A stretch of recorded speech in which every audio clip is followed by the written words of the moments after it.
and Pennsylvania State Park combined is about 300,000 square acres. In comparison, the state Gamelands is about 1.5 million acres. And don't let the name fool you. The people that were actually trying to preserve this land needed to find a way to make it profitable. Hence why hunting became the focus. That was their way of preserving the land. Pennsylvania State Parks see about 25 to 38 million visitors per year, while on the other hand, state Gamelands don't even have a way to measure how many people come per year. The best guess we have is that there's about 1 million registered hunters. Say each one of them comes about 5 times per year, that's about 5 million. These are the true Pennsylvania wilds. And once hunting season's over, the already empty state Gamelands become even more empty. This is going to be our first exploration into the state Gamelands, and we're trying to go about it in a safe way. I know who I am. I'm a guy with limited hiking experience, who's never hiked off trail before and never been in the state Gamelands. So we're going to do this in steps and try to ease our way into the final hike, which is going to be about a 4-hour one-way journey to get to our final destination. Along the way, we're going to start somewhere that seems kind of comfortable, try out the little schematics of being off trail and other aspects, and our second spot's going to be a bit more mountainous, followed by our final gigantic hike.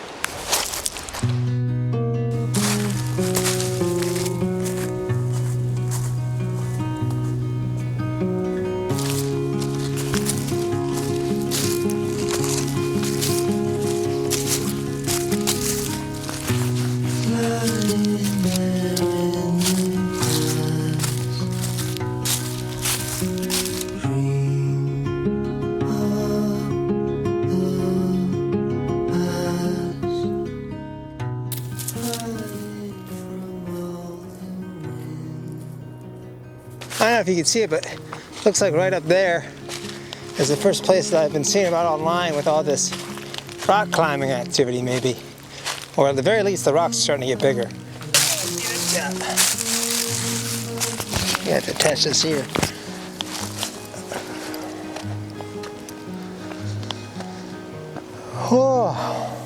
Oh yeah. Dude's totally boulder up here. For how filled the parking lot was when I got here, I'm pretty surprised that I haven't seen anybody. And I mean, I'm taking my time. I'm not going too fast. So far, there is a path, but also there isn't. Like, it's not really marked by anything. It starts by walking up like what seems like a dry creek bed. So I wouldn't say it's overly obvious. But it also feels really freeing out here. It's like if I want to, I could just go in any direction.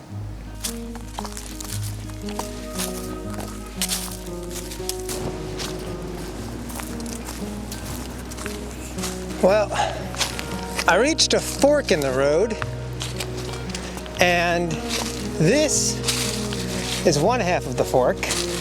Large rocks, great for rock climbing practice. I'm sure this has been a popular spot for many people. You put a mat down there, you hang off of there, boom, you're rock climbing. But I don't really know where to go now, because the road kind of ends, and this is where I guess the real journey would begin. It's the sound of the sleep of the casualties, that old device you abuse, isolation blues.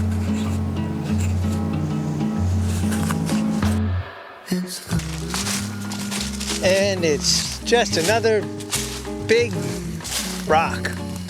One thing I've noticed while being out here in the Gamelands is that they seem to border private property like all the time. So you have to really be careful about where you're at. It can be kind of frustrating even to a degree because there's not really good maps for any of these places.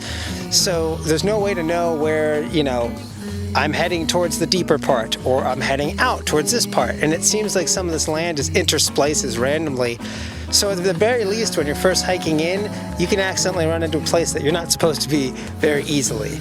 And I'm sure most of the time people could be pretty nice about it, especially if you're not up here trying to hunt. But you could always run across the one or two people out there that don't take very kindly to strangers, if you know what I mean. I guess in light of that revelation involving the Gamelands here. I'm just gonna go this way, right along the borderline, see what I find. Hopefully not get shot. That's the plan.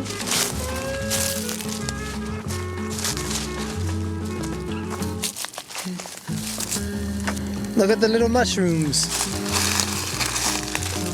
I haven't seen mushrooms in months.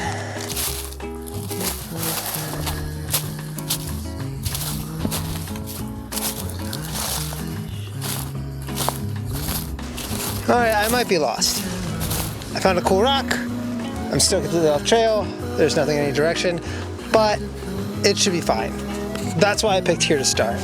This Gamelands 157 is really close to my house. I can still hear cars in the distance just down that way, so I should be fine. I just gotta eventually wander back to a trail. I think I'm gonna try going actually behind me real quick and see if the trail picks up there, but if not, we'll have to do plan B.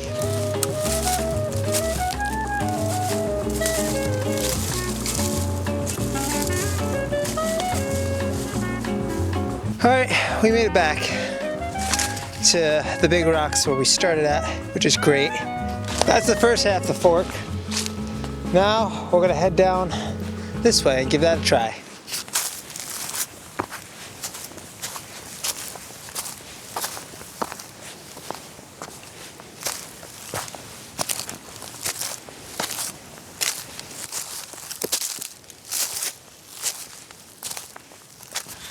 Alright,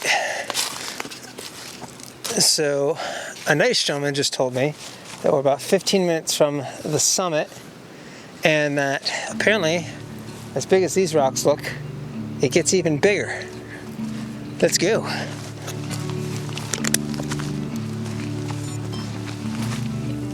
You are the well of human kindness.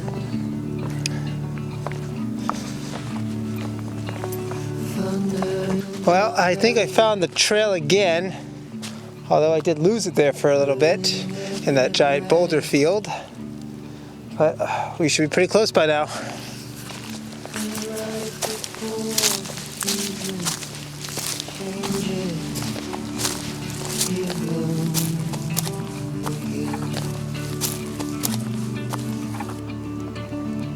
And as they said, the rocks are indeed getting bigger. I think we're pretty close to the top at this point. I'm just gonna keep on trekking through, but the boulders up here are something to be desired, and a lot different than how this started on the other half of the fork, I'll tell you that much. I see why this is the popular half of the trail.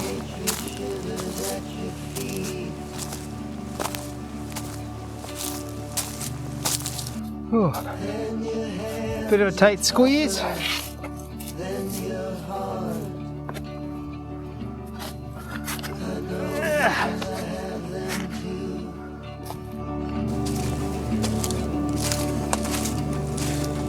I've seen the well of human kindness.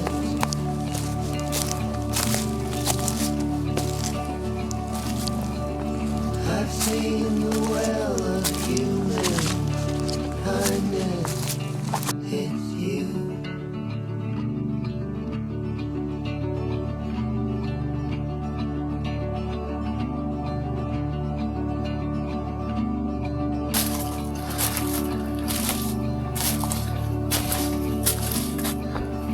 Now I'm really starting to feel like I'm up there. We're only a couple rocks away from the top. But look down there. I'm starting to feel like we actually climbed something. Oh boy. State Gamelands 157 was pretty fun.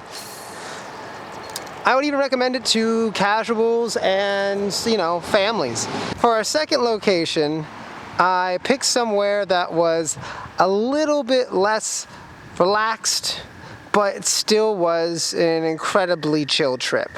And again, not a long one. I just really wanted to dip my toes into something that was a little bit more mountain-like and had a little bit more of a climbing curve, because I knew that was something that, coming up for the last location, I was going to need.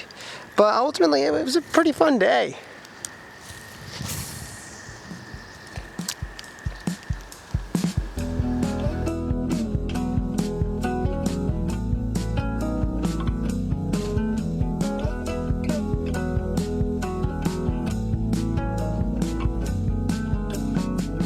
For this part of the adventure, my fiancée Rachel decided to join me. This way.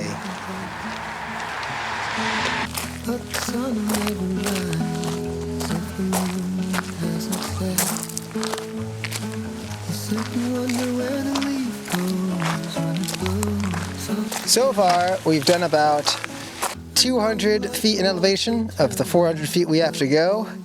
We're taking our time, but we're making our way up.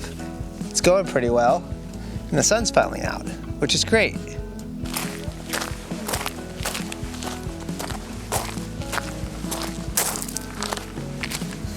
We located the first clearing.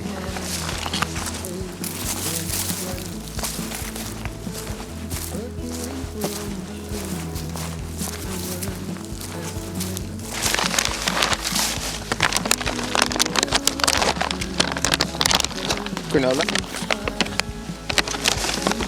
Probably pretty good. So, after the little break we took, we've been lucky because the path is staying flat. And we're now on our way to the coolest part of it, which is apparently there's a large, rocky, scenic overlook up ahead, which I'm pretty excited to go see.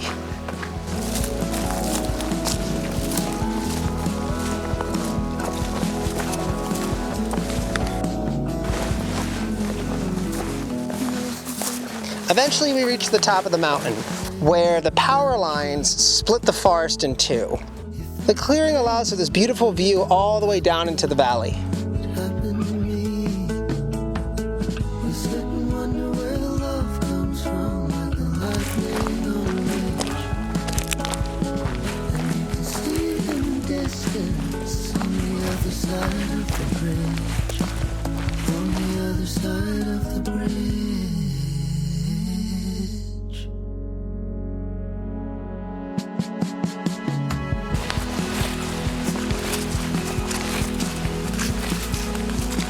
We continued on for a while, hiking here and there, until we came across a small pond on the top of the mountain where we decided to call it quits for the day.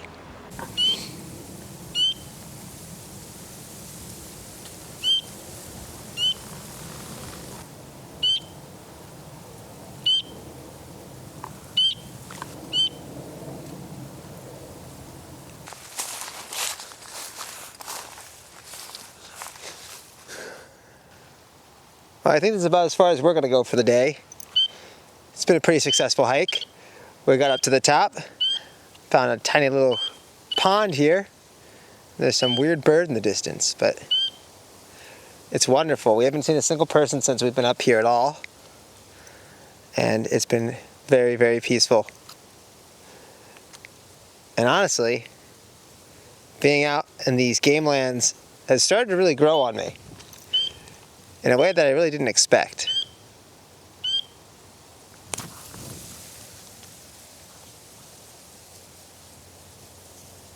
At the end of this second trip, I was on the top of the world.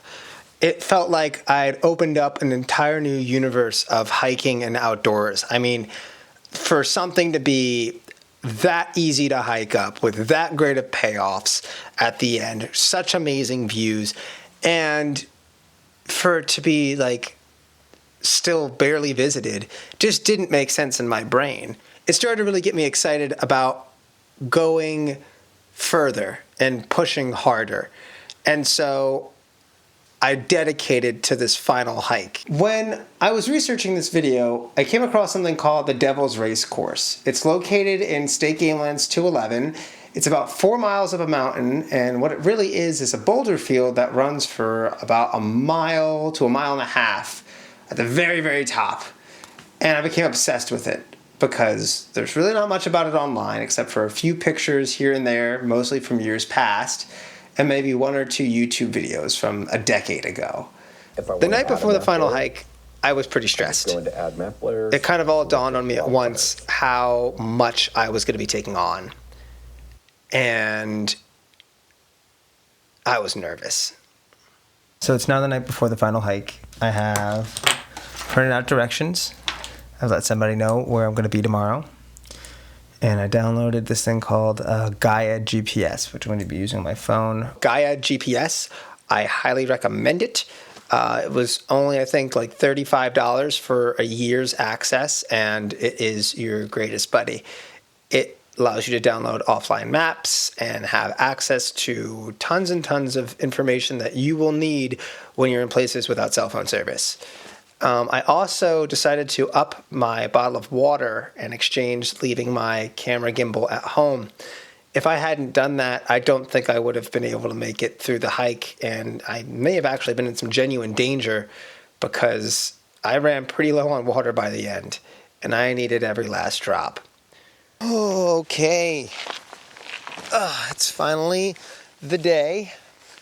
I have just driven the 2 hours to get here. I didn't sleep great last night.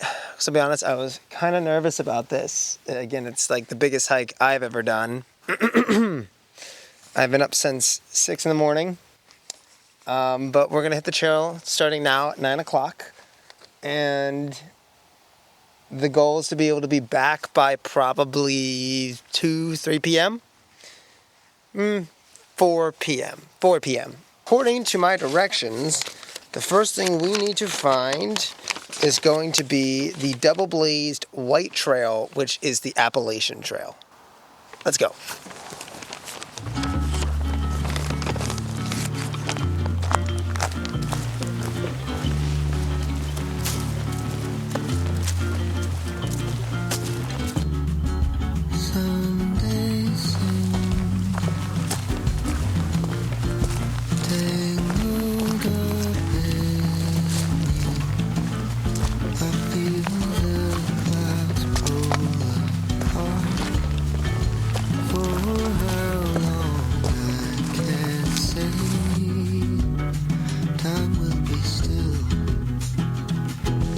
Well, I haven't been out here too long yet, but I can tell you the trail is beautiful. I mean, the sun's just starting to come out. There's like nobody out here, and it is like a mythical experience. Every rock is covered in a little bit of moss. Every single tree has just a little bit of moss as the sun hits on it. It's very pretty. That's my point. I'm having a good time so far. We're very, very early on though. I'm gonna be surprised if I'm not at least a little miserable by the end of this, but for now, it's a great vibe.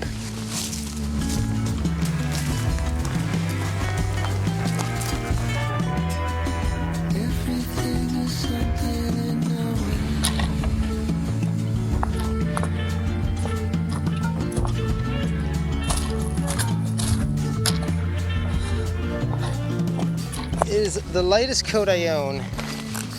And with 20 pounds on my back, it's still way too much. All the added weight from the pack does suck, but it's pretty necessary. Like, I wanted to bring a smaller water bottle, but I mean, I'm gonna be out here for hours, and a liter isn't gonna be enough. So this holds about 2 liters, and that's gonna get me through the day. I just gotta keep going, because if I don't, I'm never gonna get there.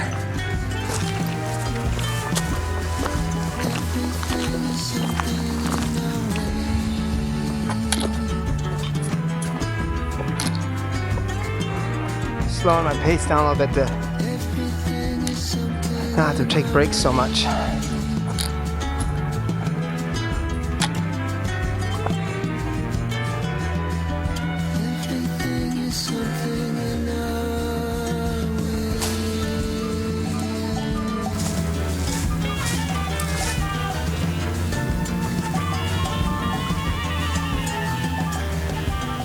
I'm going to tell you right now in advance, I do not plan on looking pretty on camera at all today. I'm just going to get here. I don't care what I look like by the end. If I'm a sweaty mess, my clothes are all tattered, I don't care. This is the first trail junction, and it's our first landmark because we're going to go up this way, and the plan is to actually come down this way for a couple key reasons. This trail is longer, but this trail also is less steep. If we take this trail, we'll be at the top much faster, but it's brutal. I'd rather something that slowly inclines than something that's gonna be just a nightmare. So you can see it, but this one's only like 1.5 miles, while the trail that we're taking up is 2.8 miles. We're gonna follow the Horseshoe Trail, which is up the Appalachian Trail for now.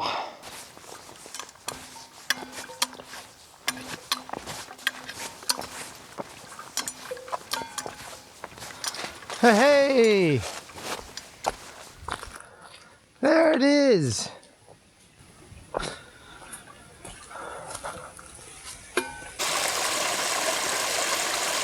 This right here, my friends, is our second landmark. Oh, the stone bridge. At least according to the guide that we're using, this is a good sign. It means we're making our way there. Where is that map? Let's see. So this is the first thing under part 2. We run across the stone bridge, and from here on out we're supposed to run into some underground streams as well. But this is great. This is good news. I was starting to lose a little hope. Seeing this makes me very hopeful. I think we're gonna be able to pull this off. All right. Oh, enough lounging around.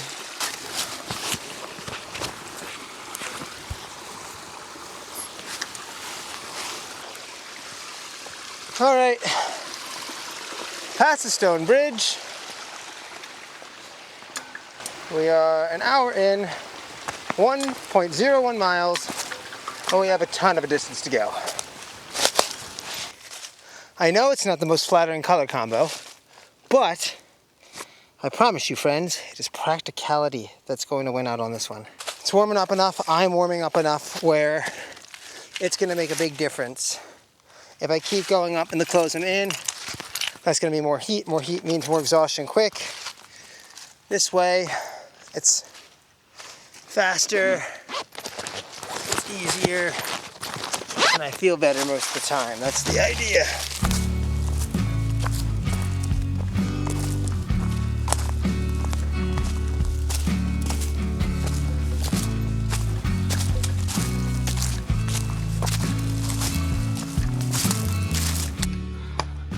Oh yeah, it's all boulders now. That's pretty cool. Also a little scary. One large gust of wind and one tumbling boulder. And I'm a squashed man. I don't know if you can hear it, but listen. Let's see if you can hear it.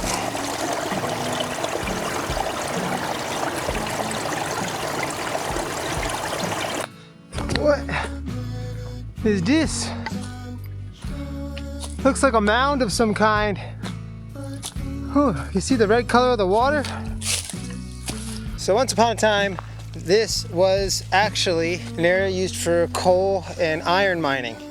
And you can see that it still permeates the mountain, stains the trees and everything around with this brown because the earth here is still so rich in minerals.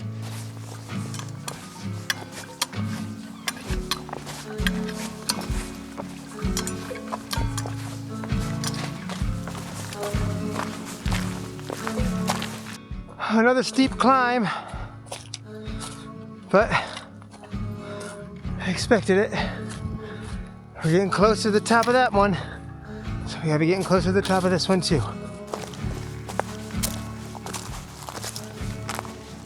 You can really see the lake down there, which is pretty cool. So I remember thinking when I was coming in that, you know, I was driving on that side of the road and I could see the lake on, I guess that would be my left. And then this mountain that we're on now behind it, and I was thinking, wow, that thing's tall. Well, I can confirm, it's pretty tall.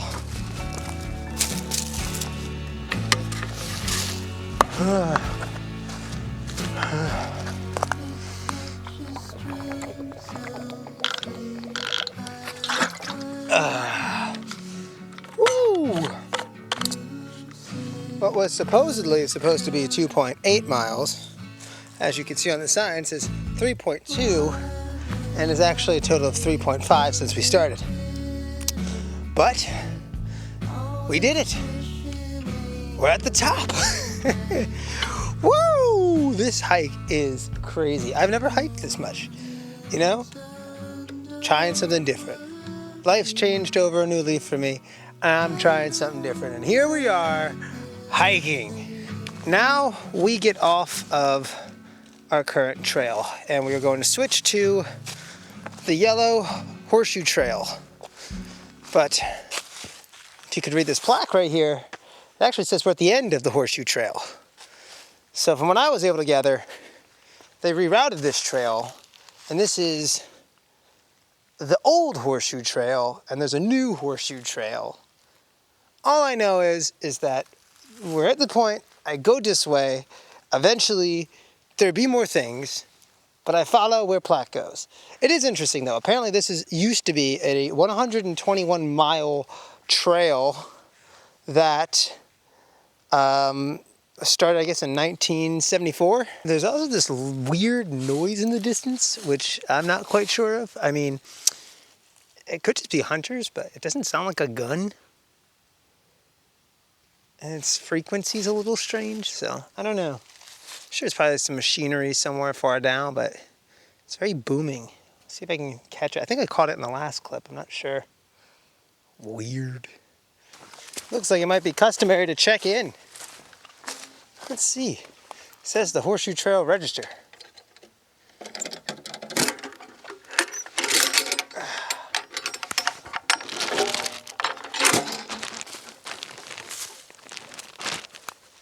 Oh yeah.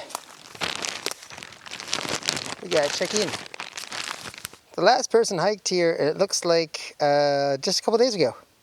3/28/26. It was Scott, and it's pretty awesome. Looks like people have been coming here forever. That was fun. Got a unicorn added in there. Looks like the log starts in,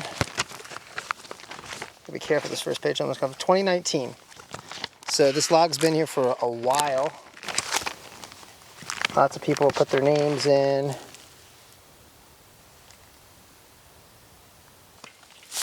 Put our little name at the bottom and included a little plug of our channel here.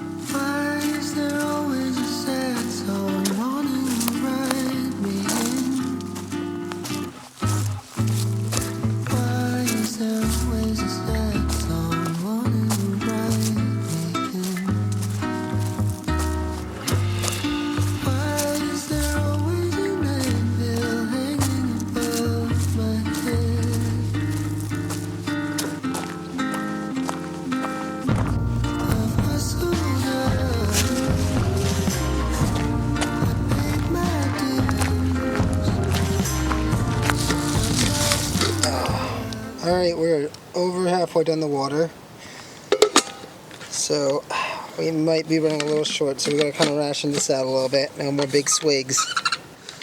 And in case you're wondering, no, I haven't seen a single person since I've been out here. Not one. Honestly, it's kind of surreal. I've never, ever, ever experienced this level of alone. And it doesn't feel like the way that you think it would either. It doesn't feel like, you know, there's giant, overwhelming views. It's just this sense of quiet, this sense of aloneness. It's a little eerie, but it's also like kind of wonderful. I don't know. Let's go. All right, I got some bad news. It seems that there's a lot more uphill.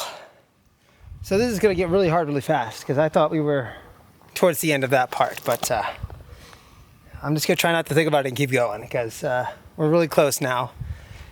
And I gotta go back this way anyway, so it makes no difference to me. That's the way home. So I gotta do it. I can see the race course in the distance. The boulder field's right down there. It looks like this is gonna be the best drop-in point for me. It's the easiest clear cut through the woods. I'm gonna have to dodge some stuff when I finally get down to the boulder field, but I can see it, it's right down there. There's a decent like makeshift path that looks like, so here we go. This is gonna be it. I'm excited to finally see this thing. I'm also incredibly tired.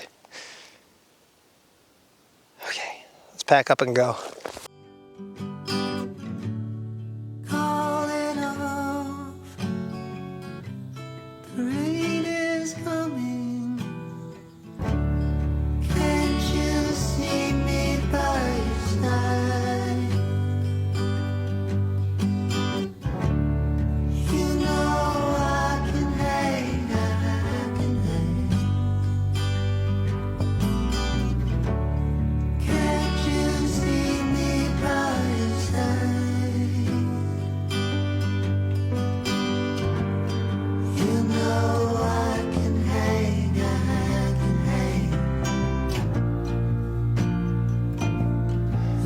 We made it!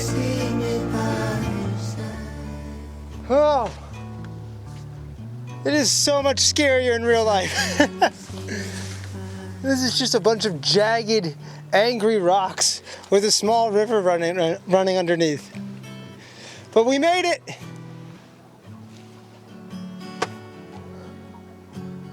I did it!